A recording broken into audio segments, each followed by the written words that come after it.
Assalamualaikum warahmatullahi wabarakatuh. Di kesempatan kali ini kita akan berbincang-bincang dengan salah satu pembina pengusahamuslim.com. Beliau adalah Ustadz Dr. Muhammad Arifin Badri, hafizahullah. Assalamualaikum Ustadz. Waalaikumsalam warahmatullahi wabarakatuh. Baik, Ustadz? Alhamdulillah baik. Alhamdulillah. Barakallahu fiikum. Mengenai permasalahan KPR, pembelian rumah dengan menggunakan kredit yang sempat menjadi polemik di masyarakat di sekitar kita. Terima kasih. Bismillahirrahmanirrahim. Alhamdulillah wassalatu wassalamu ala Rasulillah wa ala alihi wa ashabihi wa man iktafa athara wastana bi sunnatihi ila yaumil din, amma ba'd.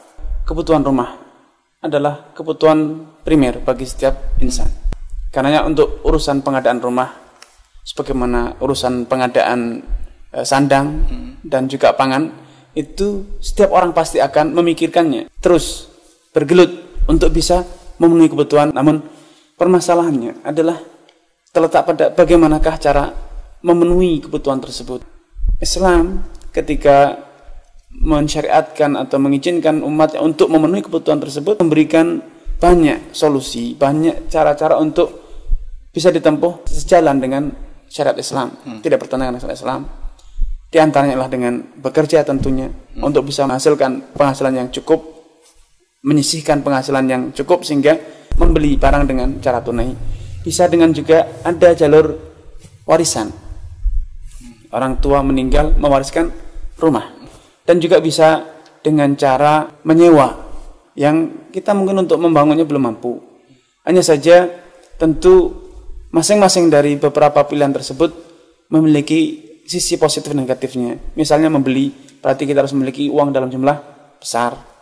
Kalau kita menyewa dengan permodalkan uang yang sedikit, namun tentunya uang kita habis tanpa kita memiliki aset. Nah, salah satu pengadaan rumah yang sekarang sedang booming di masyarakat ialah menggunakan skema kredit KPR yang banyak menjamur di perbankan, baik yang berbasis syariah ataupun yang lainnya. Karena sebelum memilih salah satu dari opsi ini, tentu sebagai orang yang bijak, terlebih seorang muslim yang sadar akan hukum agama, kita harus mempertimbangkannya dari berbagai aspeknya. Ya. Sebenarnya secara agama sendiri, Ustaz, untuk pembelian rumah dengan sistem kredit apakah bermasalah? Sehingga kenapa harus menjadi polemik di masyarakat? Ya. Secara prinsipnya, membeli barang dengan pembayaran tunai atau dengan kredit itu artinya tidak bermasalah. Hanya saja teknis yang bermasalah. Sampai pun kita membeli dengan tunai, kalau cara pembeliannya itu salah, juga bermasalah. Misalnya, membeli barang yang masih ada kaitannya dengan orang, barang yang masih digadaikan, walaupun tunai. Atau membeli barang yang bukan miliknya, bukan milik penjual. Itu juga bermasalah secara syariat. Termasuk ketika menggunakan skema kredit. Dalam kasus KPR, walaupun memiliki sisi positif, hanya dengan mungkin DP yang 30%, lunak dengan kurang cicilan cicilan yang mungkin terjangkau dengan kalau dibandingkan dengan penghasilan bulanan kita. Ini adalah sisi positif, cepat memiliki rumah, status memiliki rumah, namun kita terbebani oleh piutang. Ini sisi negatifnya. Sehingga mungkin kalau kredit KPR ini 10 tahun, maka 10 tahun terus-menerus kita beban utang.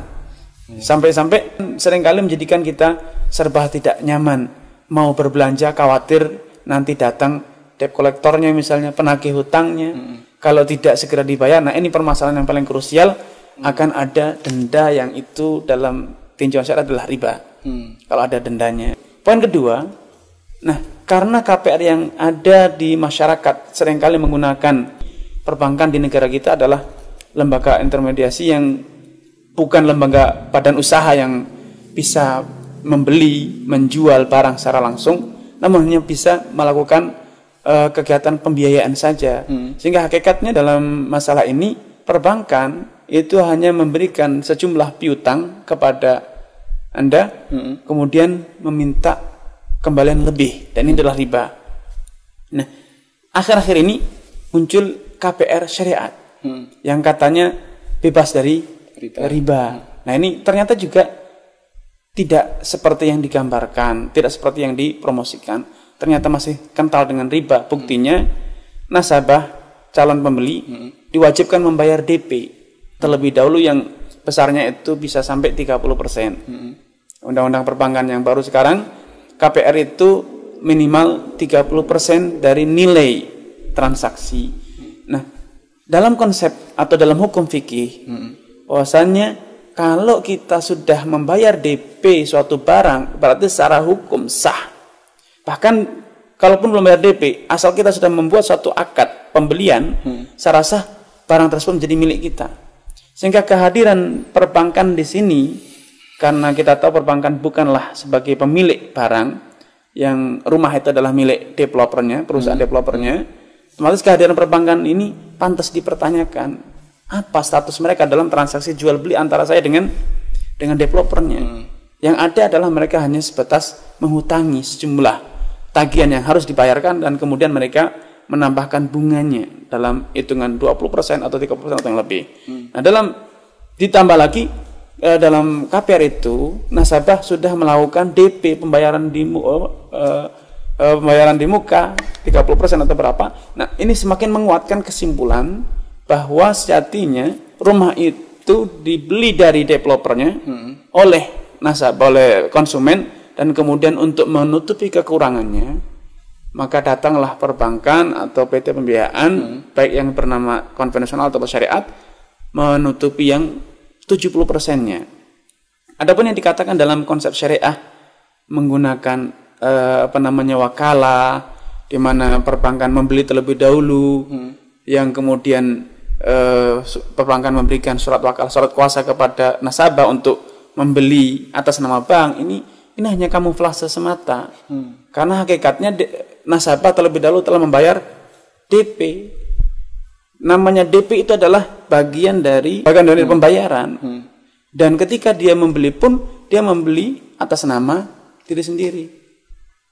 Dia membeli atas nama bank. Faktanya seperti itu karena tidak ada akad kedua antara nasabah dengan bank yang kemudian di situ terjadi penjualan yang 70% tadi sisanya.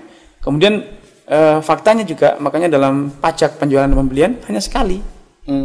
Pembukuan pembelian dan pembelian hanya sekali. Semuanya atas nama nasabahnya bukan atas nama perbankan. Terlebih semua orang sudah tahu bahwasanya perbankan itu sampai pun dalam laporan keuangan mereka menyadari bahwasanya mereka tidak melakukan pembelian, namun melakukan pembiayaan. Karena memang wilayah kerja perbankan adalah di pembiayaan. Mereka adalah lembaga keuangan dan bukan lembaga dan usaha. Seperti itu. Berarti sejatinya untuk transaksi kredit sendiri ya, itu bukan transaksi yang bermasalah secara syariat, hanya saja ketika melibatkan. Kalau transaksi kredit yang dilakukan langsung dengan pemilik barang tanpa melibatkan pihak ketiga, maka itu tidak masalah. Walaupun secara otomatis harganya akan lebih mahal dibanding harga kalau tunai, itu adalah suatu hal yang wajar dalam bisnis, karena memang tentu pemilik barang tidak rela kalau dia pembayaran 10 tahun kemudian sama nilainya dengan yang pembayaran tunai hari ini. Pasti akan diakomodir oleh penjual untuk menghitung ada inflasi, penyusunan nilai uang. Ini pasti akan diakomodir sehingga penjual tidak akan rugi seperti itu. Ini kita dapat informasi Ustaz bahwa sebagian bank menggunakan skema musyarakah. Jadi kurang lebih bentuknya antara bank dengan pembeli, ini urunan. Pembeli 30%, bank sisanya, kemudian masing-masing atau secara bersama membeli sebuah rumah gitu. Kemudian nanti rumah itu ditransaksikan sewa dengan pemilik, yang biaya sewa itu dibagi sesuai dengan biaya pengadaan rumah. Nah, semacam ini salah satu di antara skema yang digunakan atas nama syariat oleh sebagian bank. Apakah semacam ini melanggar syariat? Nah, masalah tadi yang menggunakan musyarakah, di mana seperti kata antum tadi patungan 30% dan 70% antara bank dengan bank di sini pembeli. Di sini ini secara hukum juga cacat.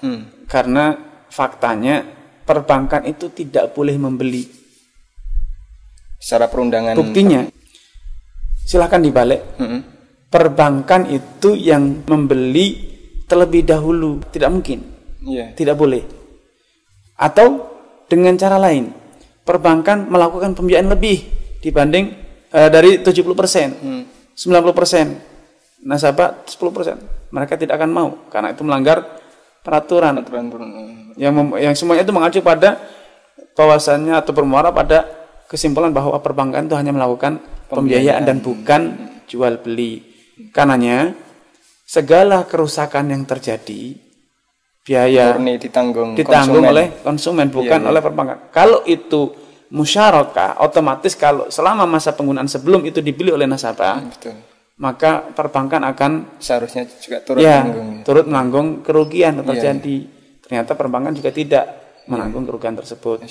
Nah, ada satu poin penting bagi saudara-saudara yang ingin mengambil skema KPR.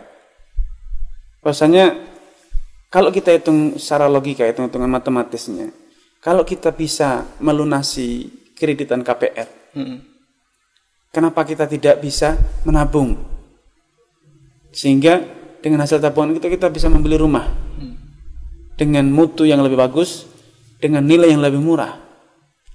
Kalau alasan sekarang belum punya uang kan kita bisa menabung. Sehingga ini saya lebih menyarankan untuk menempuh jalur menabung kemudian untuk membangun rumah sendiri dibanding menggunakan skema KPR apapun, karena jelas rumah yang dibangun oleh developer biasanya mutunya kurang bagus. Berbeda kalau kita yang membangun sendiri, itu akan lebih kuat dan lain sebagainya.